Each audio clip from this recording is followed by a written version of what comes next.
Online platform पर आप सभी का स्वागत है।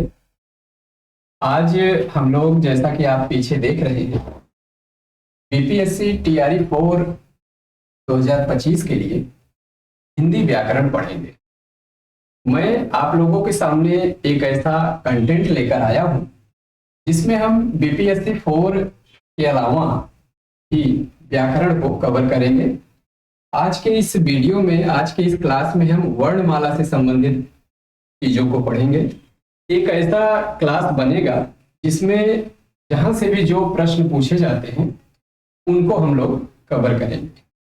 हम टॉपिक वाइज सीढ़ी नुमा हर चीज को क्लियर करने की कोशिश करेंगे। आइए वीडियो की शुरुआत करते हैं और देखते हैं कि कोई भी बोर्ड, कोई भी आयोग कैसा प्रश्न बनाता है, उसकी बारीकियों को हम समझने की कोशिश करते हैं। सबसे पहले पूरे व्याकरण में हम पढ़ते हैं वर्णमाला। सबसे पहले हम पूरे व्याकरण में पढ़ते हैं वर्णमाला। तो वर्णमाला यह आया कैसे? वर्णमाला यानी वर्णों की माला। देखिए, शुरुआत करते हैं जब, तो हम देखते हैं व्याकरण के 3 भाग होते हैं। विचार, पहला भाग वर्ण विचार, दूसरा है शब्द विचार और तीसरा है वाक्य विचार। 0 से शुरू कर रहे हैं। व्याकरण को हम लोग पूरा कवर करने की कोशिश करेंगे और एक ऐसा कंटेंट हम इकट्ठा करेंगे जिसमें एक भी प्रश्न छूटे न। अब यहाँ हम वर्ण विचार पढ़ रहे हैं। वर्ण विचार में हम हिंदी वर्णमाला, वर्ण विचार में ही हम वर्णमाला को,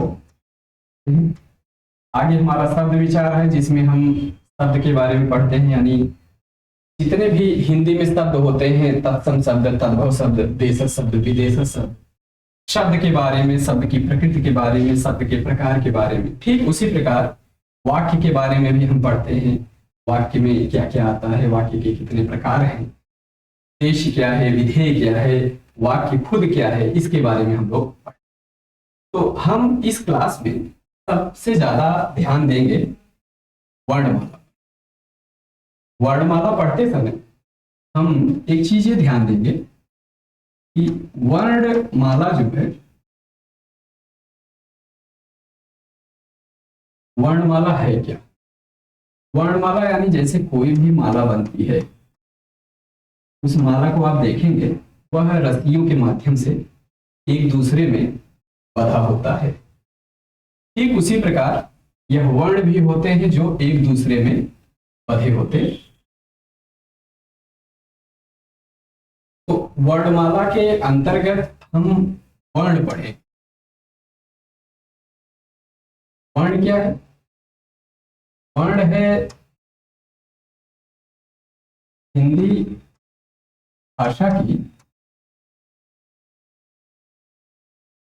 सबसे छोटी इकाई। वर्ण क्या है?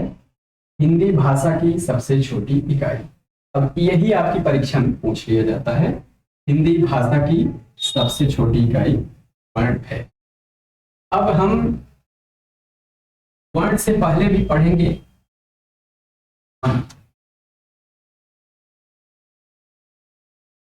उसके बाद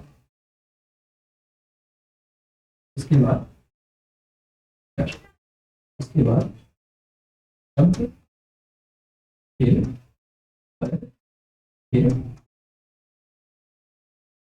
ये हमारा क्रम है। जैसे हम यहाँ व्याकरण में पढ़े हैं वर्ण विचार, शब्द विचार, वाक्य विचार, ठीक उसी प्रकार ध्वनियों से वर्ण बना, वर्णों से अक्षर बना, अक्षरों से शब्द और शब्द से पद, पद से वाक्य से भाषाएं बन जाती हैं। तो वर्ण में, वर्ण पढ़ते समय हम ध्यान देते हैं कि वर्ण क्या है? हिंदी भाषा की सबसे छोटी इकाई। अब हम समझेंगे कि ध्वनि क्या है। और वर्ण, इसको समझने का प्रयास। सबसे पहले समझेंगे ध्वनि का मतलब होता है, ध्वनि का मतलब होता है साउंड। जैसे कोई भी आवाज, बस की आवाज, ट्रेन की आवाज, कोई भी आवाज।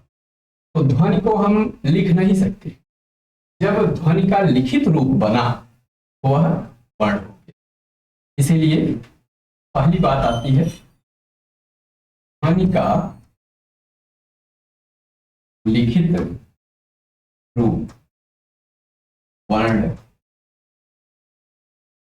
ध्वनि का लिखित रूप क्या है? वर्ण। ऐसी ध्वनियां जिसे हम किसी भी प्रतीक के रूप में लिख सकते हैं वह वर्ण कहा गया। अब उसी वर्ण से वर्णमाला बनता है। जैसे यहां पर हम कोई भी चीज लिखेंगे, मान लीजिए हम यहाँ क लिख रहे हैं, क में कितनी चीजों से क बना है? देखिए क को हम तोड़ेंगे तो यह बनेगा हलंत क प्लस अ। हलंत क प्लस अ, ये दोनों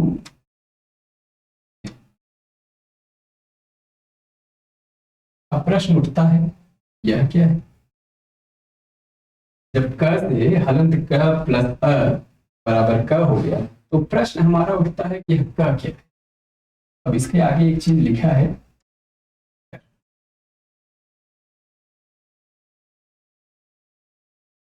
तो सबकी परिभाषा हम देखते चलेंगे।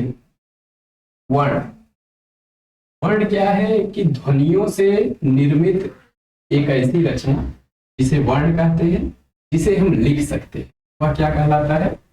वर्ण कहलाता है। यह ध्वनि का चिन्ह भी कहलाता है। अब अक्षर क्या होता है? अक्षर यानी अ, यानी जिसका क्षरण न हो सके।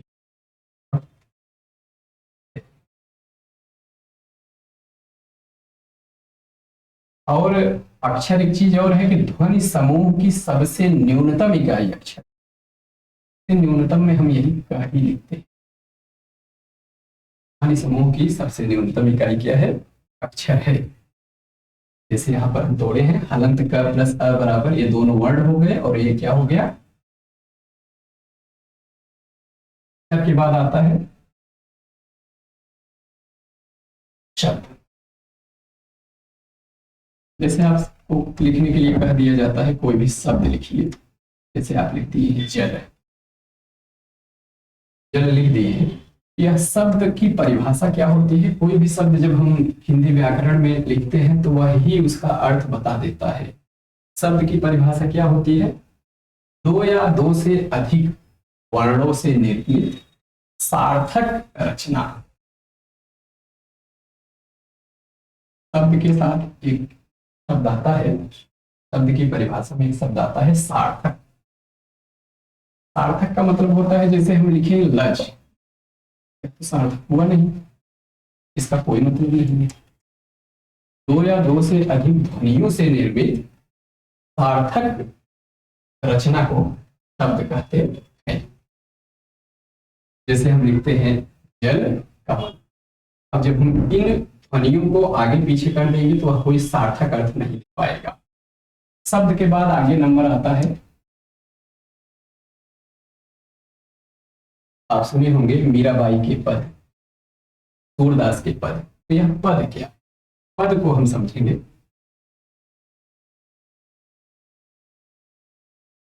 कोई भी शब्द जब वाक्य में प्रयोग होता है, कोई भी शब्द जब वाक्य में प्रयोग होता है तो वह पद बन जाता है। जैसे यहां अगर मैं लिखूं आम, यह आपको समझ में आएगा। आम क्या है? कोई फल है। लेकिन जैसे ही यहां हम लिख दें आम आदमी, अर्थ बदल गया। कहने का ये मतलब है कोई भी शब्द जब वाक्य में प्रयोग होता है और वह व्याकरण के नियमों में बदल जाता है तब वह पद। जैसे यहां वह आम आदमी,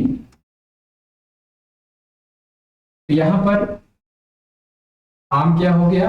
एक साधारण शब्द। अगर यहां हम लिखें कि वह आम खाता है। अब यहाँ आम क्या हो गया, तो यहाँ आम संज्ञा हो गया और ये सब व्याकरण के नियमों में बदल गए। वह आम खाता है, ये सभी पद है, जो भी शब्द वाक्य में प्रयोग होते हैं वह क्या कहलाते हैं, पद। अंतिम नंबर आता है वाक्य। वाक्य क्या है, वाक्य के साथ एक आता है शब्द अर्थपूर्ण। वाक्य के साथ एक शब्द आता है अर्थपूर्ण।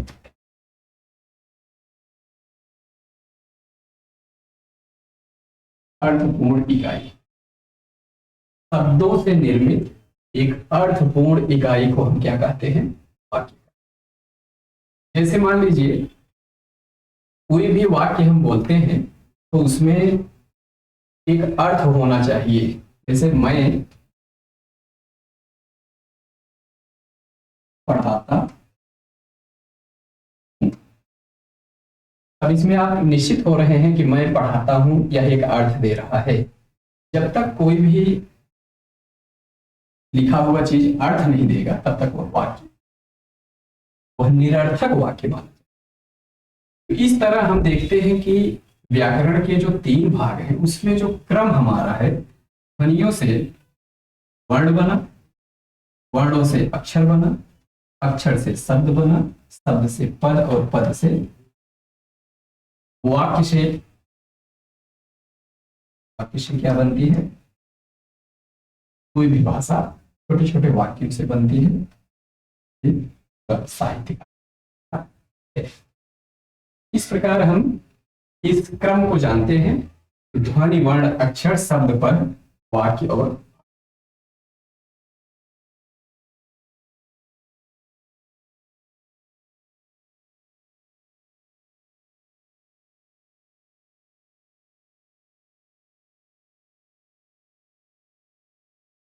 अगले स्टेप में हम देखेंगे वर्ण के 2 भाग होते हैं। पहला भाग है स्वर। पहला भाग क्या है, स्वर है। अब यहां बच्चों में कंफ्यूजन होता है, स्वरों की संख्या कितनी है, स्वरों की संख्या कितनी है। मैं यहां 2 लिख रहा हूं, स्वरों की संख्या कितनी है, मैं यहां 2 लिख रहा हूं। और व्यंजन में भी मैं यहां 2 लिख रहा हूं। व्यंजन, वर्ण के 2 रूप हैं, स्वर और व्यंजन। व्यंजन है 35, दूसरा है, अब यहां देखिए 11 स्वर और 13 स्वर में मैं आपको कुछ अंतर बताऊं।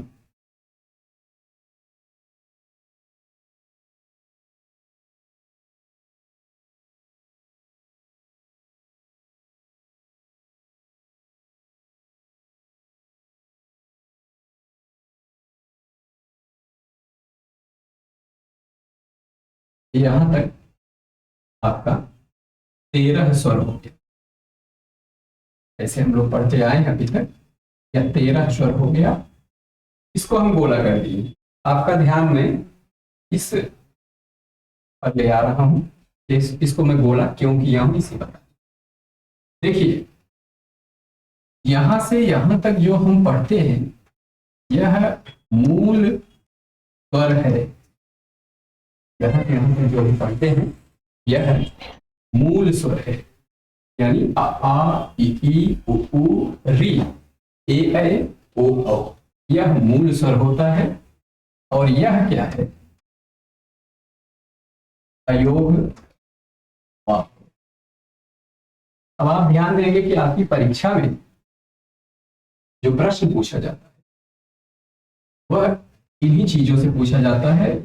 अगर आपकी परीक्षा के विकल्प में पूछा जाए कि स्वरों की संख्या कितनी है, अगर 11 दिया है तो आप 11 टिक करिए, नहीं तो 13 दिया है तो 13 भी टिक कर सकते हैं। लेकिन इतना आप अपने ध्यान में रखिए कि मूल स्वरों की संख्या 11 है और कुल स्वरों की संख्या 13 है। मूल स्वर आपके कितने हैं, 11, और कुल स्वर 13 हो। तो यह तो 11 और 13 का कंफ्यूजन मुझे लग रहा है कि आप लोगों को शुरू हो गया होगा। अ से लेकर औ तक अंग और आह को छोड़कर क्या हो गए हैं, मूल स्वर हो गए हैं। मूल स्वरों की संख्या कितनी है, 11।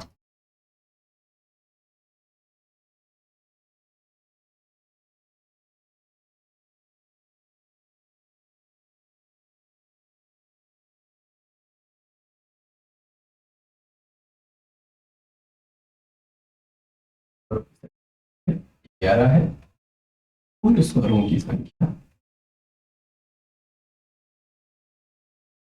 वापस अब यह अंग और अह क्या है, इसका उच्चारण स्थान क्या है, इसके बारे में हम बाद में जानेंगे। अब अंग और अह में जो हम यहाँ अयोगवाह लिखे, इस अयोगवाह का अर्थ भी जान लेते हैं। इसे कहा जाता है योग न होने पर जो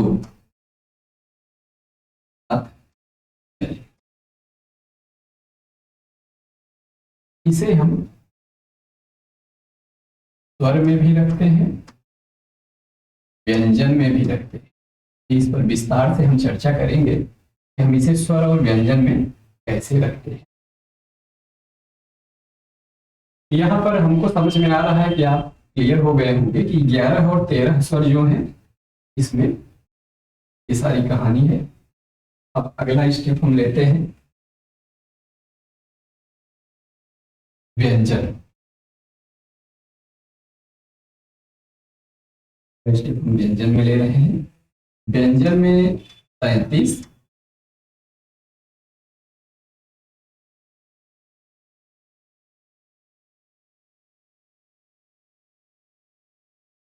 और 41। आपको बताएं वर्ण 52 है, स्वर और व्यंजन दोनों मिलकर 52 होंगे, क्योंकि वर्ण के दो भाग हैं, स्वर और व्यंजन।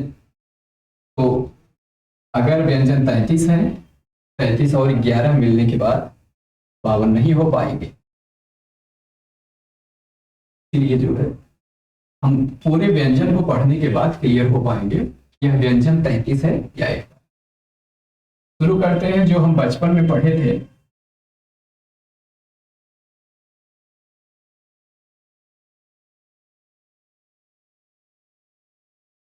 क वर्ग, क वर्ग में क ख ग प और न।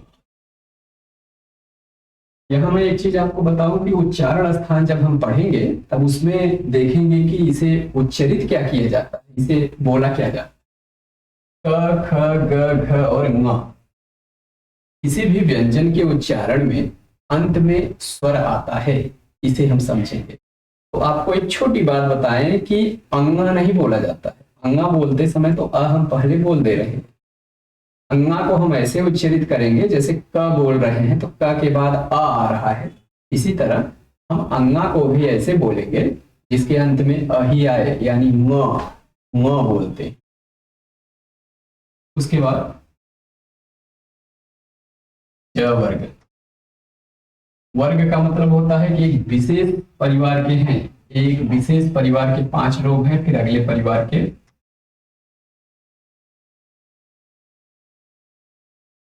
इसका उच्चारण समझ लीजिए, बाद में आपको कौन सी ध्वनियां कहां से उच्चारित की जाती है उसको बताया जाए। च वर्ग में च छ ज झ और य बोला जाता है। च छ ज झ य।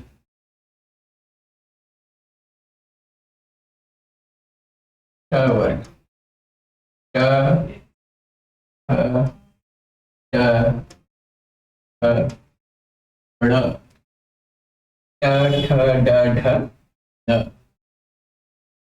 तो कितने लोग इसको लिखते समय यहाँ पर बिंदी लेते, और बिंदी भी बाद में, बिंदी वाला भी वर्ण बाद में, ध्वनि बाद में आएगा, लेकिन यहाँ ट ठ ड ढ ड़ बोलते से लिखते समय हम बिंदी नहीं लगा। अगला है प वर्ग, प वाला परिवार। फ, फ, म, प फ ब भ म। आगे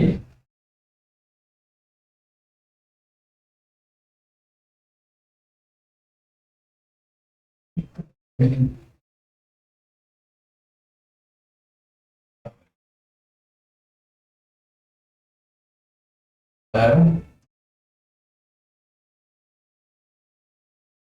अब यहाँ और में है पर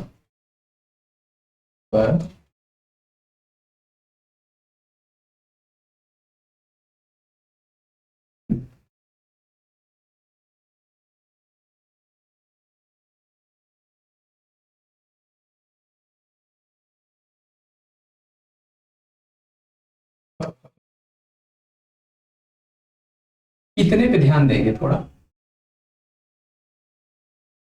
ये जितनी ध्वनियां हैं, एक में 5 है, दूसरे में 5 है, यानी आप इसको याद करने के हिसाब से 5 × 5 इज इक्वल टू, ये आपकी परीक्षा में पूछा जाता है, 5 × 5 बराबर, यानी ये जो 25 है ये आपके उच्चारण स्थान में कहीं न कहीं स्पर्श होकर निकलते हैं। उच्चारण स्थान वाला बाद में हम आपको दूसरे वीडियो में बताएंगे। अभी यहाँ देखेंगे इन्हें स्पर्श या वर्गीय व्यंजन का, ज्यादा से ज्यादा जो शब्द लिखे जाते हैं उन्हीं में उसका अर्थ छिपा होता है। स्पर्श का मतलब होता है छूना, यानी ये जितनी भी ध्वनियां हैं, जितनी 25 ध्वनियां हैं, इन्हें हम बोलते समय ना मुंह, जीभ, ओठ, कुछ न कुछ कहीं न कहीं हमारा स्पर्श हो रहा है, इसीलिए इसे स्पर्श ध्वनियां कहते हैं। और वर्गीय व्यंजन का मतलब होता है वर्गों में बटे हुए। अब पहला वर्ग है, ये दूसरा वर्ग है, ये तीसरा वर्ग है, ये चौथा, और ये, इसीलिए इसे वर्गीय व्यंजन भी कहते हैं। अब आगे कौन सा है? प फ ब भ म के बाद य र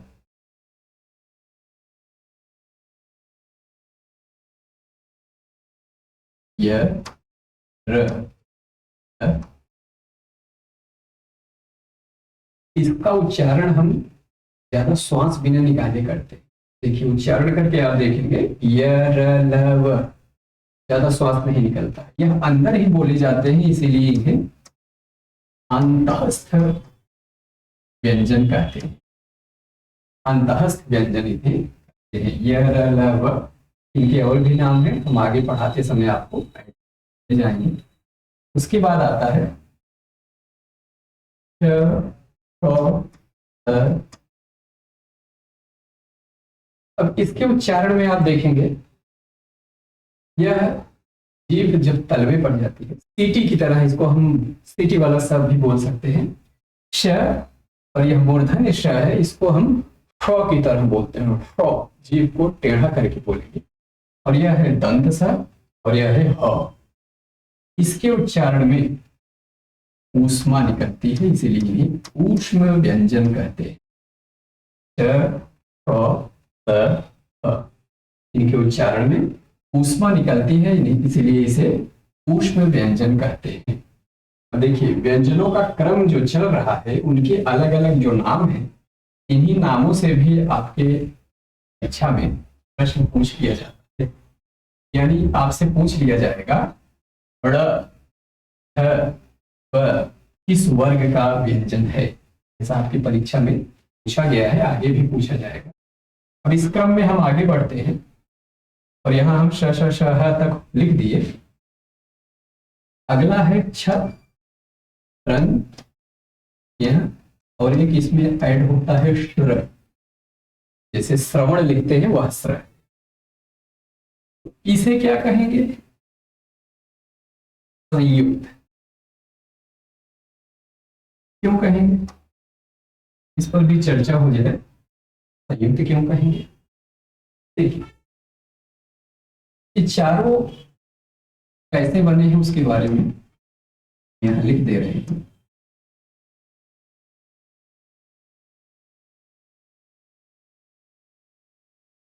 ध्यान से देखिए, हलंत क प्लस हलंत श प्लस अ, इनसे बना है छत्री वाला क्षेत्र, यानी हलंत क हलंत श प्लस अ।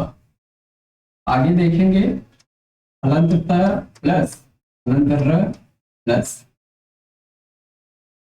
इनसे बना है त्र, यानी जैसे हम त्रिशूल लिखते हैं। हम सरलता के हिसाब से, हिंदी की प्रकृति है हम कठिन से सरल की ओर आते हैं, तो ज्ञानी तो हम बोल देते हैं, लेकिन वह ज्ञानी में ज्ञान बना कैसे है उस पर अगर हम ध्यान देंगे तो हमको लगेगा कि हम ज्ञानी को गलत। देखिए हलंत ज प्लस प्लस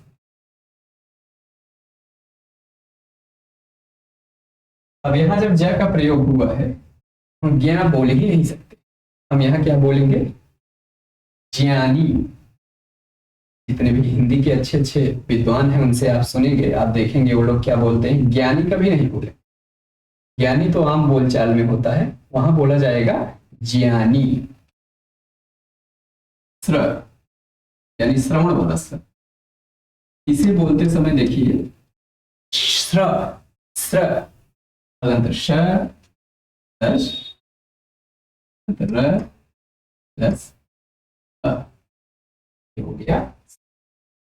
अब इतनी ध्वनियों से बना है, यानी ये दो व्यंजन एक स्वर, इतनी ध्वनियों से बना है, इसीलिए इसे क्या कहते हैं, संयुक्त व्यंजन कहते हैं। बाकी और सब एक स्वर और एक व्यंजन से बने हुए। ठीक है, यहाँ ह तक हलंत ह प्लस अ, हलंत ब प्लस अ, हलंत य प्लस अ, ये एक व्यंजन एक स्वर से बने हुए हैं। लेकिन यह क्या है, छत त्रंग ज्ञ और स्र, यह कैसे बना है, इस तरह बना है। इसको आप नोट कर ले, यह बहुत ही कीमती चीज है आपके लिए, परीक्षा में अक्सर यहां से जरूर प्रश्न उठता है।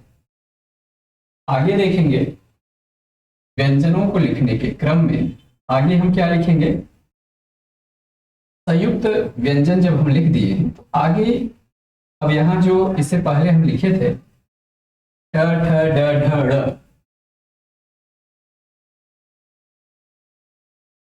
इसी के नीचे बिंदी लगाकर, इसी के नीचे बिंदी लगाकर इसमें हम कुछ शब्दों को जोड़ लिए हैं, यानी इसे जाता है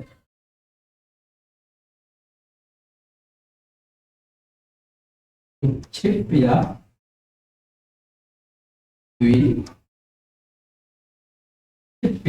द्विगुण व्यंजन। कैसे, इसमें कुछ शब्द हैं, उन शब्दों पर हम ध्यान देंगे, हमें समझ में आएगा यह उच्छिप या द्विगुण क्यों कहा जाता।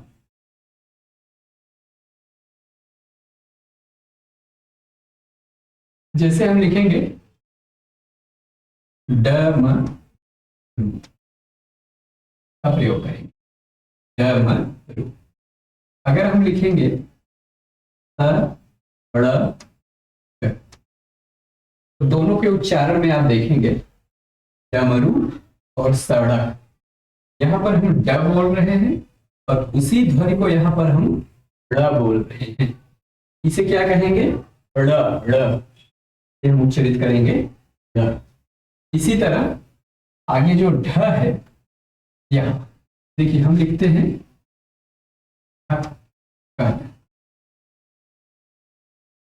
इसे हम लिख रहे हैं ढक्कन। इसी क्रम में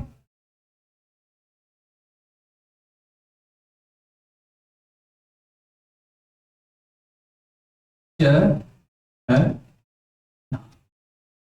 अब यहाँ ढ लिख रहे हैं, यहाँ ढ लिख रहे हैं, तो ये दोनों जो ध्वनियां हैं इनसे भी बहुत से नए शब्द बनते हैं। इसीलिए विद्वानों ने इनके नीचे एक बिंदी लगाकर इसे नया वर्ण, नया व्यंजन बना लिया है।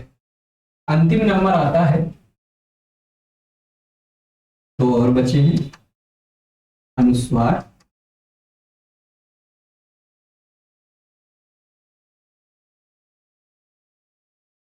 अनुस्वार में हिंदी होता है, विसर्ग में दो बिंदी। अब इनमें भी हिंदी पढ़ते समय बड़ी बारीकी होती है, कहीं पर अनुस्वार का प्रयोग होता है और कहीं पर उसी में पंचमाक्षर का प्रयोग होता है। और हिंदी में जो यह विसर्ग है, हिंदी में बहुत कम प्रयोग होता है। यह संस्कृत का शब्द का सिंबल है, ध्वनि है। तो हम देखेंगे, जैसे आप लिखेंगे पंकज, पंकज, इसे हम दूसरे ढंग से भी लिख सकते हैं।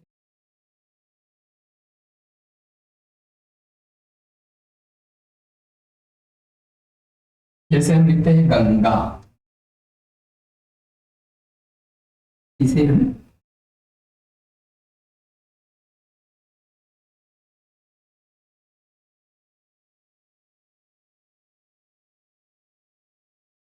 इस तरह लिख सकते हैं।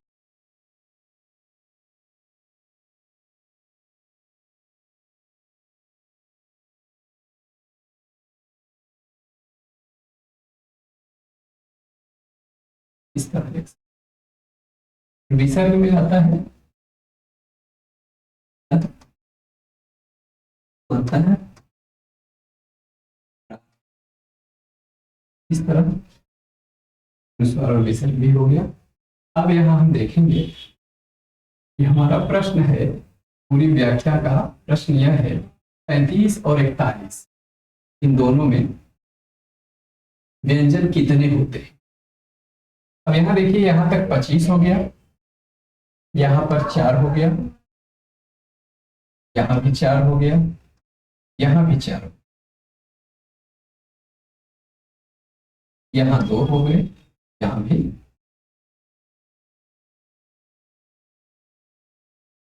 25 के बाद 8, 25 में जब हम 8 जोड़ेंगे, इसमें जब हम 8 जोड़ेंगे,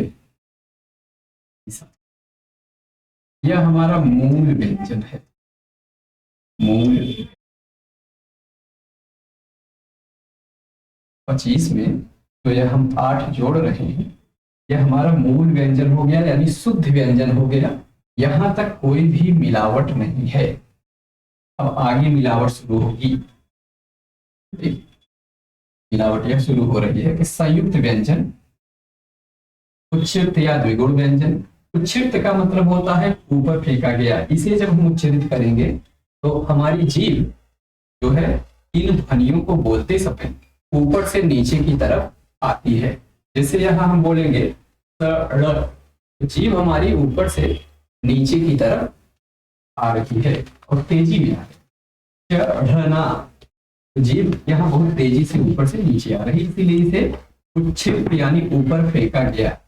द्विगुण का मतलब होता है 2 गुण वाला। तो यहां तक 25 और 8 मिलाकर 33 हो गया, जो हमारा मूल व्यंजन होता है। आगे संयुक्त, उच्छिष्ट, अनुस्वार, ये सब मिलाकर 8 और हो गए। अब इसमें 8 और जोड़ दीजिए। अब यहां पर आपका प्रश्न बनता है, मूल व्यंजनों की संख्या कितनी है और कुल व्यंजनों की। किसी भी परीक्षा में आपसे मान लीजिए विकल्प में दे दिया गया है और 33 दिया ही नहीं, 41 दिया है, तो उसमें होता क्या है, अगर 33 नहीं दिया है, 41 दिया है, तो आप व्यंजनों की संख्या 41 लिख सकते हैं, गलत नहीं होगा। और अगर व्यंजनों की संख्या 35 दिया है या मूल व्यंजनों की संख्या कितनी है यह अगर पूछ रहा है, आप उसमें आराम से 35 लिख सकते। एक बार फिर मैं आपका ध्यान यहाँ खींच रहा हूं, स्पर्श या वर्गीय व्यंजन जो होते हैं कहीं न कहीं स्पर्श होकर निकलते हैं और यह वर्गों में बटे हुए हैं, इसीलिए इसे स्पर्श या वर्गीय व्यंजन कहते हैं। इनकी संख्या 25 है। 25 स्पर्श या वर्गीय व्यंजनों की संख्या कितनी है? 25 है। आप देखेंगे कि बीपीएससी में अघोष सघोष और अल्प प्राण महाप्राण में भी कितने वर्ण होते हैं इसे यह पूछ दिया। तो आपका प्रश्न कहीं से भी बन सकता है, तो हमें सारे स्टेप को क्रम से तैयार रखना है। स्पर्श या वर्गीय व्यंजनों की संख्या 25 है।